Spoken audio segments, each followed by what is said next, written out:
तो देखो बच्चों, अपना जो यूनिट चल रहा है, और ये यूनिट है क्या, हाइड्रोकार्बन्स। और इस यूनिट में हमारा जो टॉपिक चल रहा है और वो है एल्कीन्स। अभी तक एल्कीन्स में हमने प्रिपरेशन मेथड्स, बनाने की विधियां, उनके भौतिक और रासायनिक गुण, उनका अच्छी तरह से अध्ययन किया। अब हम जो टॉपिक डिस्कस करेंगे एल्कीन के अंतर्गत, और ये है त्रिविम समवयवता। ओके। और इसी समवयवता के अंतर्गत हम जियोमेट्रिकल आइसोमेरिज्म को कंप्लीट डिस्कस करेंगे। बाकी जो त्रिविम समवयवता का नेक्स्ट टाइप है, अगला जो प्रकार है ऑप्टिकल आइसोमेरिज्म, प्रकाशिक समवयवता, उसको हम डिस्कस करेंगे हैलो एल्केन्स में। ओके, तो फिर स्टार्ट करते हैं। पहले तो इसको डिफाइन कर लें, त्रिविम समवयवता। तो देखो बच्चों, त्रिविम समवयवता मींस वह समवयवता जिसमें समवयवियों के जो विभिन्न परमाणु या समूह हैं, इनकी त्रिविम स्थिति भिन्न होती है। मतलब जो समवयवी एक दूसरे से डिफर दिखेंगे ना आपको, उनमें जो उनके परमाणु है या समूह, वो अपनी त्रिविम स्थिति बदलेंगे, किंतु उनमें जो बॉन्डिंग पैटर्न है, मतलब जो परमाणु या समूह जिस बंध से जुड़ा है, वो बंध नहीं बदलेगा, केवल बंध की स्थिति बदलेगी। लेफ्ट है मान लो तो राइट हो जाएगा, राइट है तो लेफ्ट हो जाएगा। तो अणु में परमाणु या समूह नहीं बदलेंगे। तो आप देखोगे कि जो त्रिविम समवयवी होते हैं ना, वो रासायनिक रूप से काफी सिमिलर होते हैं। काफी क्या, लगभग सभी प्रॉपर्टी में सिमिलर है, कुछ एक दो छोड़ के। कुछ भौतिक गुणों में भिन्नता दिखती है, जैसे इनकी वलयता में दिखेगी, या इनके द्विध्रुव आघूर्ण में दिख सकती है, गलनांक में, क्वथनांक में, लेकिन रासायनिक रूप से बहुत ही सिमिलर होते हैं। और इसमें जो समवयवियों का परिवर्तन है ना, वो एक रासायनिक विधि से ही होगा, मतलब बंध वियोजन और बंध निर्माण द्वारा। मीन्स ये जो समवयवी हैं, ऊर्जा में बहुत अधिक अंतर रखते हैं, इसलिए ये एक दूसरे में अपने आप नहीं बदलते। कि एक समवयवी दूसरे में अपने आप बदल जाए, ऐसा संभव नहीं है, जैसे कि आपने संरूपण में देखा था। समझ गए ना। इसलिए इन समवयवियों का पृथक्करण आसानी से किया जा सकता है, और इन समवयवियों की संख्या भी निश्चित होती है। जैसे कन्फर्मर में अनिश्चित थी, उनका पृथक्करण संभव नहीं है, लेकिन इनका पृथक्करण संभव है। ओके, फिर आगे बढ़ते हैं। फिर होते हैं त्रिविम समवयवी। अब देखो बच्चों, त्रिविम समवयवी स्टीरियो आइसोमर्स, मतलब ऐसे समवयवी जो त्रिविम समवयवता के कारण प्राप्त होते हैं। समझ गए ना, उन्हें बोला गया है त्रिविम समवयवी। त्रिविम समवयवता के कारण जो समवयवी प्राप्त होते हैं, उन्हें त्रिविम समवयवी कहते हैं। ये दो प्रकार के होंगे। एक होते हैं विवरण समवयवी, डायस्टीरियोमर्स। ठीक है, ऐसे त्रिविम समवयवी जो एक दूसरे का दर्पण प्रतिबिंब नहीं होते, विवरण समवयवी कहलाते हैं। इनको एक दूसरे से सामान्य रासायनिक एवं भौतिक विधियों द्वारा पृथक किया जा सकता है। मतलब ये जो समवयवी हैं, ये एक दूसरे का प्रतिबिंब रूप नहीं होते, बस एक त्रिविम समवयवी है, इतना बहुत है। और इनको एक दूसरे से हम एक सामान्य रासायनिक विधि या एक सामान्य भौतिक विधि से पृथक कर सकते हैं। और इसी के अंतर्गत आते हैं ज्यामिति समवयवी, जिसमें सिस ट्रांस रूप आते हैं। संरूपी समवयवी, कन्फर्मर्स, जिसमें इक्लिप्स्ड और स्टिगर्ड फॉर्म आपने पढ़े हैं। प्रकाशिक समवयवी एवं मीजो रूप। ठीक है, कि जो प्रकाशिक समवयवी है, मान लो डी प्लस और मीजो, एल प्लस और मीजो, मतलब दोनों डी और एल नहीं, डी प्लस और मीजो हो, चाहे एल प्लस और मीजो, हम इन्हें विवरण बोलेंगे, डायस्टीरियोमर। डी और एल तो मिरर इमेज है, लेकिन डी प्लस और मीजो फॉर्म एक ही कंपाउंड का, ये एक दूसरे के विवरण समवयवी होंगे। और दूसरा है प्रतिबिंब रूप, एनांशियोमर्स। देखो, प्रतिबिंब रूप मतलब ऐसे त्रिविम समवयवी जो एक दूसरे का दर्पण प्रतिबिंब होते हैं तथा अध्यारोपित नहीं होंगे। मतलब दर्पण प्रतिबिंब तो है, लेकिन वो एक दूसरे पर अध्यारोपण नहीं दर्शाएंगे। मतलब जो परमाणु या समूह एक समवयवी में है, वही परमाणु समवयवी दूसरे के ऊपर आ जाए, ऐसा पॉसिबल नहीं होता। और इसमें आते हैं दक्षिण ध्रुवण घूर्णक, मतलब डी प्लस, और वाम ध्रुवण घूर्णक एल माइनस। इन्हें बोलते हैं प्रकाशिक सक्रिय समवयवी, जिसे हम प्रकाशिक समवयवता में कंप्लीट डिस्कस करें। तो यहां तक समअवयवियों के प्रकार पढ़ लिया आपने, और भी मिलेंगे आपको, ठीक है। डायस्टीरियोमर्स में आप देखोगे, कार्बोहाइड्रेट्स में जाओगे तो वहां ईपीमर्स, एनोमर्स, तो इस तरह से हम वहां पे ऑडिट, मतलब सीधा सा है, जो एक दूसरे का दर्पण प्रतिबिंब ना दिखे ना, आपको उसे विवरण में रखना है, और जो दर्पण प्रतिबिंब रूप दिखे वो आते हैं जो अध्यारोपित ना हो, तो वो हो जाएंगे आपके इस तरह से प्रतिबिंब रूप। अब त्रिविम समवयवता के प्रकार में जाते हैं। त्रिविम समवयवता के प्रकार में पहला है ज्यामिति समवयवता, और दूसरी जो हम डिस्कस करेंगे वो आएगी प्रकाशिक समवयवता, और एक और आती है कन्फर्मेशन, जो ऑलरेडी डिस्कस कर चुके हैं। ओके, तो अब यहां पर त्रिविम समवयवता में पहली है ज्यामिति समवयवता, ज्योमेट्रिकल आइसोमेरिज्म, ठीक है।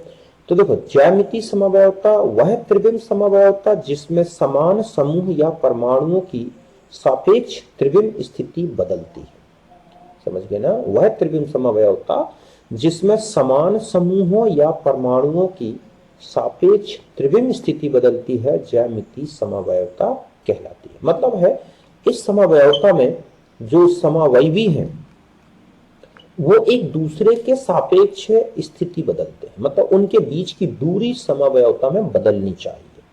समझ गए ना, समान समूहों या परमाणुओं के बीच में। और ये जो समवयवता है एक सीमित घूर्णन तंत्र के, ठीक है, कारण पाई जाती है, इसी में लिख दे रहा हूं, तथा यह है सीमित घूर्णन तंत्र, ठीक है, RRS रिस्ट्रिक्टेड रोटेशन सिस्टम के कारण पाई जाती है। मतलब इस तंत्र में जब घूर्णन होगा समूहों या परमाणुओं का, तो एक सीमित घूर्णन होगा, जिससे जो परमाणु है या समूह जो एक दूसरे के सापेक्ष स्थिति बदल रहे हैं उनके बीच की दूरी बदलेगी। समझ गए ना, कि वह समवयवता जिसमें समान समूहों या परमाणुओं की सापेक्ष त्रिविम स्थिति बदलती है, उनके बीच की दूरी बदलती है, ज्यामिति समवयवता कहलाती है। विभिन्न त्रिविम रूप ज्यामिति समवयवी कहलाते हैं, और यह एक सीमित घूर्णन तंत्र RRS के कारण पाई जाती है। अब हम देखेंगे कि ये होते क्या है। अब हम आते हैं, पहली बात तो ज्यामिति समवयवता की आवश्यक परिस्थितियां। समझ गए ना, कि ज्यामिति समवयवता सबसे पहले तो ये पहचानना है कि किन में होगी किन में नहीं होगी। तो देखो, ज्यामिति समवयवता की आवश्यक परिस्थितियों में पहली है, अणु में ये होना जरूरी है सीमित घूर्णन तंत्र, रिस्ट्रिक्टेड रोटेशन सिस्टम। मींस एक या तो डबल बॉन्ड और सी डबल बॉन्ड सी हो, जैसे एल्कीन में दिखेगा आपको, सी डबल बॉन्ड एन हो जैसे ऑक्सिजन में दिखता है, या एन डबल एंड एन हो एजो में दिखेगा, या फिर कोई वलय होनी चाहिए। मतलब सबसे पहली शर्त तो ये है कि जिस अणु में आप ज्यामिति समवयवता का अध्ययन कर रहे हैं उसमें ये देखना है कि ये है कि नहीं, ठीक है, त्रिनी समूह, रिस्ट्रिक्टेड रोटेशन सिस्टम। दूसरा है कि RRS के सिरों पर विभिन्न समूह होने चाहिए। ये जो रिस्ट्रिक्टेड रोटेशन सिस्टम है, मतलब इसमें जैसे दो कार्बन जुड़े हैं, तो इन दोनों कार्बन में दो अलग अलग समूह होना जरूरी है। ठीक इसी तरह से CN में, इस C में भी दो अलग अलग समूह होना जरूरी है। यहाँ पर N और N में दो समान समूह हो सकते हैं अगर एक एक है, लेकिन उनकी त्रिविम स्थिति हमें बदल, तो मैं तो इन दो में दिख रहा। तीसरा होता है कि सीमांत समूहों की सापेक्ष स्थिति बदलनी चाहिए, मतलब उनके बीच की दूरी बदलनी चाहिए बच्चों, सापेक्ष स्थिति बदलनी चाहिए, अर्थात इन समूहों के, ठीक है, बीच की दूरी बदलनी चाहिए। ये है, तभी एक समवयवता होगा। अगर नहीं बदल रही है, भले भिन्न समूह है, तो आप उसे सापेक्ष स्थिति नहीं बदलेगी, तो वो ज्यामिति समवयवता नहीं मिलेगी। मैं एक एलिन्स में बताऊंगा ऐसा। अब देखो, जैसे यहां आ जाए, ये है एक कार्बन, एल्कीन समझ लें, एल्कीन है, और इसमें दो ये डबल बॉन्डेड कार्बन है RRS। तो इनसे देखो, दोनों कार्बन से दो अलग अलग समूह जुड़े हुए हैं, X एंड Y। अब ये XY क्या है, H हो सकते हैं, CH3 हो सकते हैं, ये बड़े बड़े अल्काइल ग्रुप अलग अलग हो सकते हैं। तो अभी X और X की डिस्टेंस सपोज ये है L1, ये सॉरी L2 ली है, ठीक है, और यहां पर जो है X और X के बीच की दूरी हम ले रहे हैं L1। तो यहां पर L1 और L2 जो है, ये है सकारात्मक समूहों की सापेक्ष स्थिति, ये बराबर नहीं है। ये डिस्टेंस अलग है बच्चों, देखो एक तल के ऊपर एक तल के नीचे सीधे मिल रहा है और ये दोनों तल के ऊपर है, तो ये स्थिति बदल रही है, दोनों अलग अलग है, सीमित रोटेशन तंत्र है, इसका मतलब इसमें ज्यामितीय समव्यवता दिख रही है। बात क्लियर है? और आगे बढ़ते हैं अब हम एल्कीन में ज्यामितीय समव्यवता। तो देखो एल्कीन में जो ज्यामितीय समव्यवता है वो द्विबंध के कारण है, मींस द्विबंध RRS होता है, रिस्ट्रिक्टेड रोटेशन सिस्टम, सीमित घूर्णन तंत्र, तथा इसमें RRS के दोनों कार्बन में दो विभिन्न समूह होने पर एल्कीन ज्यामितीय समव्यवता दर्शाता है। कि ये जो दोनों कार्बन है टर्मिनल, डबली बॉन्डेड जो कार्बन है रिस्ट्रिक्टेड रोटेशन सिस्टम के, उनमें जब दो भिन्न समूह जुड़े होते हैं तब उनमें ज्यामितीय समव्यवता मिलती है। जब RRS में उपस्थित दोनों सकारात्मक समूह या परमाणु द्विबंध अक्ष के एक ही तल में होते हैं तो उसे हम बोलते हैं समपक्ष सिस रूप, और विपरीत होते हैं तो हम बोलते हैं ट्रांस रूप। ओके, समझ गए ना? अब देखो यहां पर अगर आप देखोगे तो ये डबली बॉन्डेड दो कार्बन है, रिस्ट्रिक्टेड रोटेशन सिस्टम है, यहाँ CH3H है, दो अलग अलग समूह है, एक दूसरे के सामने है, तो ये है सिस रूप और ये क्या है बच्चों? ट्रांस रूप।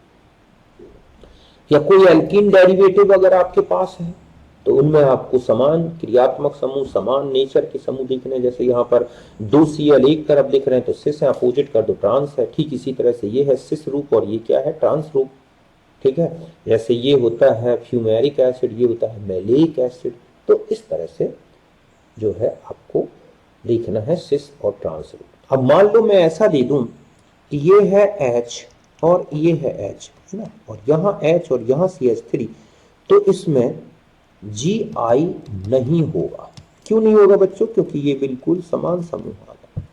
तो Gi के लिए चाहिए है कि रिस्ट्रिक्टेड रोटेशन सिस्टम से जुड़े हुए समूह अलग अलग हों।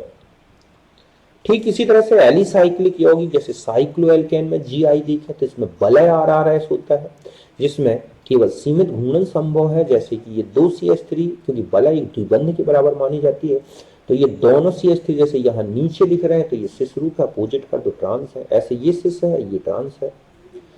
इसी तरह से देखो इस एल्कीन में कि यहाँ पर ये डबल बॉन्ड सिस फॉर्म में दिख रहा है, तो ये डबल बॉन्ड आप देख रहे हैं ट्रांस फॉर्म में दिख रही, सॉरी यहाँ सिस दिख रहा है तो ये वाला जो डबल बॉन्ड है वो ट्रांस फॉर्म में दिख रहा है। यहाँ देख लो आप, ये सिस है, ये ट्रांस है, ये सिस है, इस तरह से। बात क्लियर है? अगर ऑक्सिम में चले जाए तो ऑक्सिम में Gi, तो इसमें जो RR सिस्टम होता है वो है N डबल बॉन्ड C या C डबल बॉन्ड N भी कह सकते हैं, होता है। और ये एल्डोक्सिम में हो सकता है, कीटोक्सिम में। एल्डोक्सिम मतलब एल्डिहाइड के ऑक्सिम और कीटोक्सिम मतलब है कीटोन के ऑक्सिम। तो एल्डिहाइड में तो H और OH देखना है आपको कि ये है एल्डिहाइड का कार्बन और ये है, ठीक है, ऑक्सिम ग्रुप। तो यहां अगर H और OH एक ही तल पर दिखें तो इसे सिन रूप बोलते हैं, और अपोजिट हो जाए बच्चों तो इसे क्या बोलते हैं? एंटी रूप। बात क्लियर है कि जब आपको एल्डोक्सिम देखना है तो उनमें H और OH का डायरेक्शन देखना है, अगर वो एक ही तल में है तो वो सिन कहलाता है, अपोजिट कर दोगे तो एंटी। केवल विसम्मित कीटोन के कीटोक्सिम में ही Gi मिलेगी जब OH तथा वर्ण का माला क्रम में पहले आने वाला समूह एक और उपस्थित हो, तब उसे सिन रूप बोलते हैं, और अपोजिट होने पर एंटी। जैसे देखो यहाँ इथाइल E और ये है मिथाइल, तो इथाइल मतलब E अल्फाबेटिकली पहले आ रहा है और OH एक ही डायरेक्शन में, तो हम इसे बोलते हैं सिन। और ये देख रहे हैं आप, इथाइल और OH अपोजिट दिख रहे हैं तो इसे बोलते हैं एंटी रूप। बात क्लियर है यहां तक? तो इस तरह से कीटोक्सिम और एल्डोक्सिम में C double bond N restricted rotation के कारण आपको क्या मिलती है? Gi। अब हम आ जाते हैं, इसके बाद है एक पॉइंट यहां नोट करके लिख दिया बच्चों की 8 कार्बन से कम वलय वाली प्रतिस्थापी साइक्लोएल्कीन में केवल सिस रूप पाया जाता है, किंतु 8, 9 या इससे ज्यादा कार्बन होने पर सिस तथा ट्रांस रूप मिलते हैं। मतलब अगर मान लो 4 कार्बन तो इसका केवल सिस रूप संभव है, मतलब हम इसे Gi नहीं कहेंगे कि इनमें Gi नहीं होगा। आप क्या लिखोगे कि नो Gi, यहां तक नहीं, और यहां से यहां तक आ जाए, यहां तक नो Gi, मतलब आपको ये कहें कि यहां पर Gi है तो नो Gi, क्योंकि इनमें एक ही रूप है, तो हम इसे थोड़ी बोलेंगे सिस्टम, इस रूप में ही मिलता है। लेकिन 8 या इससे ज्यादा कार्बन है, जैसे ये दिख रहे हैं आप, ये सिस रूप दिख रहा है, क्योंकि सारे डबल बॉन्ड सिस फॉर्म में दिख रहे हैं आपको ऐसे। और ये है इसका ट्रांसफॉर्म। अब देख रहे हैं कि यहां H, यहां H, तो 8, 9, 10 इनके बाद फिर सिस्टांस हो सकते हैं साइक्लोएल्कीन्स। पॉलीन में जीआई आ जाए, कोई पॉलीन मतलब जिनमें एक से ज्यादा डबल बॉन्ड होते हैं, तो उनमें देखना है। देखो सबसे पहले तो पॉलीन के दोनों टर्मिनल देखने हैं। पहली बात तो दोनों टर्मिनल में अलग अलग ग्रुप होने चाहिए। मान लो मैं ये कह दूं कि ये एक एल्कीन है, तो बताएं कि इसमें कौन सा बॉन्ड जीआई शो करेगा। तो ध्यान रखें, देखो ये बॉन्ड शो नहीं करेगा जीआई, ये नहीं करेगा, नो जीआई, यहां पर नहीं हो सकती, यहां नहीं हो सकती, केवल यहां हो सकती, एक ही डबल बॉन्ड माना जाएगा। तो यहां पर जो जीआई है होगी, और इसी का एक सिस रूप होगा और एक क्या होगा, ट्रांस। लेकिन इनमें दोनों क्यों नहीं होगी बच्चों, देखो क्योंकि यहां H है और यहां H है, यहां H है और यहां मैं यहां CH3 कर दूं तो हो जाएगी। तो यहां पर अगर आपने H लगा रखे हैं या नहीं लगा हुआ दिख रहा है, तो इसमें एक केवल एक बॉन्ड ही जीआई शो करेगा। तो पहला है कि जब पॉलीन में सिरात्मक समूह भिन्न हो तो जीआई निकालने का सीधा formula two the power n। जैसे आप देख रहे हैं यहां पर दो समूह भिन्न है, सिरात्मक समूह, सॉरी यहां पर आप ये समूह भिन्न कर दो, यहां पर मैंने कर दिया C2 और H5, ठीक है। दोनों समूह ऋणात्मक अलग अलग हैं, तो इसके जीआई हो जाएंगे 2 की पावर 2 मतलब 4। बात क्लियर है। ठीक इसी तरह से मान लो इनमें जीआई निकालना है, तो देखो कहां कहां एक डबल बॉन्ड से 2 जीआई बनते हैं बच्चों। तो देखो एक जी डबल बॉन्ड, एक डबल बॉन्ड, एक डबल बॉन्ड, एक डबल बॉन्ड, ये है डबल बॉन्ड, ये है, कुल मिला के 6। तो एन की वैल्यू यहां पर कितनी दिख रही है, 6, तो 2 की पावर 6 मतलब 64 जीआई इसके पॉसिबल है। फिर दूसरा, जब पॉलीन के दोनों टर्मिनल समान होते हैं तब दो कंडीशन बनेंगी बच्चों, एन सम हो, एन विषम हो। जब एन सम है तो जीआई निकालने का formula two the power n minus 1 plus two the power n upon 2 minus 1। Suppose ये हमारे पास एक पॉलीन है जिसमें दो डबल बॉन्ड है, तो यहां n की वैल्यू कितनी हो गई, n इक्वल टू 2, तो हम जीआई निकालें तो two the power 2 minus 1 plus two the power 2 upon 2 minus 1 means 3 GI होंगे। Cis cis, trans trans, cis trans. बात क्लियर है। इस तरह से मतलब अगर हम इसके जीआई बनाना शुरू करें, है ना, तो यहां पर हमारे पास 6 कार्बन है, तो एक मान लो ऐसा है, ठीक है। तो यहां पर ये क्या है, देखो ट्रांस सिस ट्रांस। और अगर हम केवल ऐसा ले लें, 1 यहां से शुरू करें, 2, ठीक है, और यहां 2 हो गया, कितने कार्बन हो गए देखो आप। तो इस तरह से बना के देखना है आपको कि एक डबल बॉन्ड यहां लगा दो, एक डबल बॉन्ड यहां लगा दो, एक यहां लगा दो। तो आप ये देख रहे हैं ट्रांस ट्रांस ट्रांस, ऐसे सिस सिस सिस फॉर्म बनाना हो तो कैसे बन सकता है, तो आप उसको सिस फॉर्म में बना के देखोगे। तो ये हो गया सिस, ये हो जाएगा सिस, है ना, और ऐसे कर दो, यहां सिस, यहां सिस, यहां सिस। तो इस तरह से आपको बनाने हैं, बनाने नहीं है बस नंबर निकालने हैं, ठीक है। फिर है एन, अगर ऑड है तो कैसे निकालें, तो उसका formula two the power n minus 1 plus two the power n minus 1 upon 2। जैसे इसमें 3 है मान लो, तो two the power 3 minus 1 plus two the power, ठीक है, 3 माइनस 1 अपॉन 2, इस तरह से। तो ये आ गया टू दी पावर 2 प्लस यहां पर बचेगा केवल क्या 2, तो ये आ गया आपके पास जीआई हो गया आपके पास 6। तो इस तरह से हमें जीआई निकालना है। और इसमें देखो कितने, एक जीआई ये रिजिड है, और जो रिजिड बॉन्ड होता है वो जीआई शो नहीं करेगा, मतलब 6 कार्बन की रिंग के अंदर है तो ये शो करेगा नहीं। अब यहां पर एक तो ये कार्बन, यहां ये रिंग घुमा दो, यहां डबल बॉन्ड दिख रहा है, यहां अलग, तो ये इस कार्बन में ये 2 कार्बन अलग माने जाएंगे ना, और ये तो है ही अलग H और ये, तो इसमें कितने जीआई हो गए, तो 2 वैल्यू रख दो, और दोनों टर्मिनल चूंकि अलग अलग हैं इसलिए डायरेक्ट फॉर्मूला है टू दी पावर n से, तो ये हो गया 4 GI। तो ऐसे निकालना है GI, number of geometrical isomers polyene में। अब geometrical isomerism in alkene cumulated polyene, allene में ज्यामिति समवयवता। तो देखो बच्चों, एलीन वो है जिनमें लगातार डबल बॉन्ड होते हैं एक दूसरे के एडजेसेंट पोजीशन में। ऐसे एलीन जिनमें सम संख्या में निकटवर्ती बंध पाए जाते हैं उनमें GI नहीं पाया जाता, क्योंकि सीमित घूर्णन से CH3 समूहों की सापेक्ष स्थिति नहीं बदलती। देखो बच्चों, जहां पर सम संख्या में एडजेसेंट डबल बॉन्ड होते हैं तो दो जो टर्मिनल कार्बन हैं उनके जो समूह हैं वो एक दूसरे से 90 डिग्री में होते हैं। मतलब या 2 हो या 4 हो या 6 हो, ध्यान रखें इनके जो टर्मिनल जो कार्बन है उनसे जुड़े हुए समूह एक दूसरे के परपेंडिकुलर होते हैं 90 डिग्री में। अब आप सोचो 2 कार्बन है तो ये मेथाइल ग्रुप है और ये CH3 है।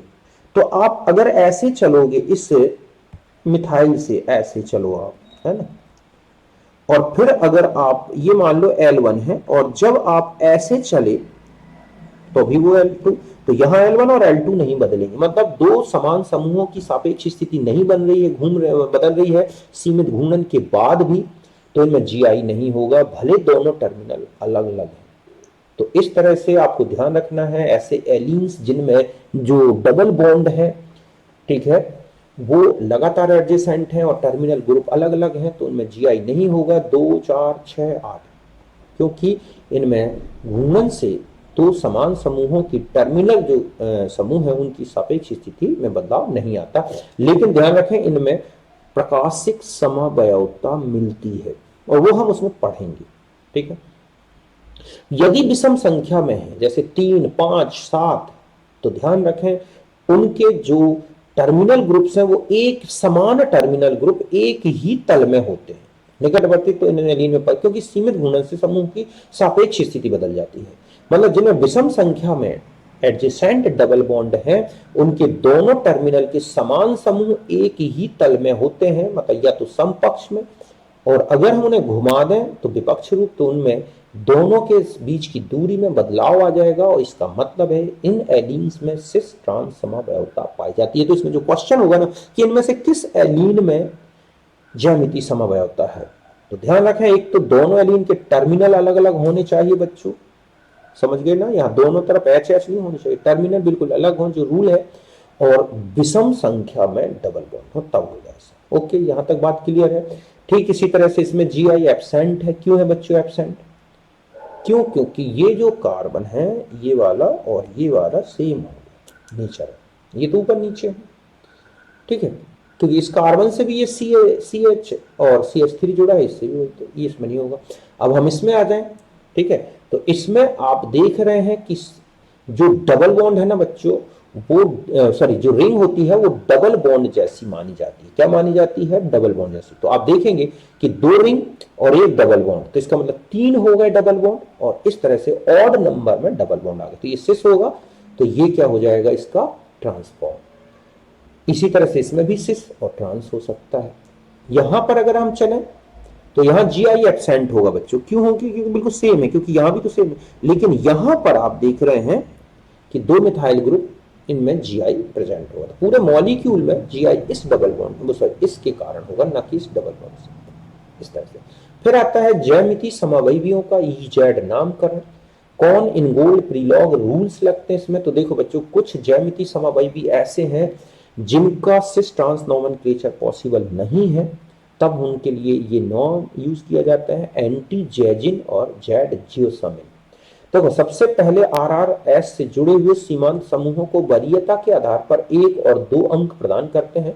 जिसकी वरीयता उच्च है उसे 1 अंक और जिसकी वरीयता निम्न है उसे 2 अंक। उच्च परमाणु भार, उच्च अणु भार, ठीक है, अधिक बंध, इनको उच्च वरीयता दी जाती है। बात क्लियर है? जैसे हम इन परमाणुओं को ही लेके चले तो जो सीधे जुड़े हैं रिस्ट्रिक्टेड रोटेशन से, सीधे जो एटम जुड़े हैं उनका एटॉमिक नंबर देखना है, और वरीयता के अनुसार परमाणु क्रमांक के बढ़ते क्रम में, ऐसे डबल बॉन्ड से ज्यादा वरीयता, ट्रिपल बॉन्ड की, सिंगल से डबल की, फिर CN की ज्यादा है, C डबल बॉन्ड C से, क्योंकि यहाँ C के बाद C है, यहाँ C के बाद N है, एटॉमिक नंबर बढ़ रहा है। ऐसे और जो फंक्शनल ग्रुप्स हैं उनकी है।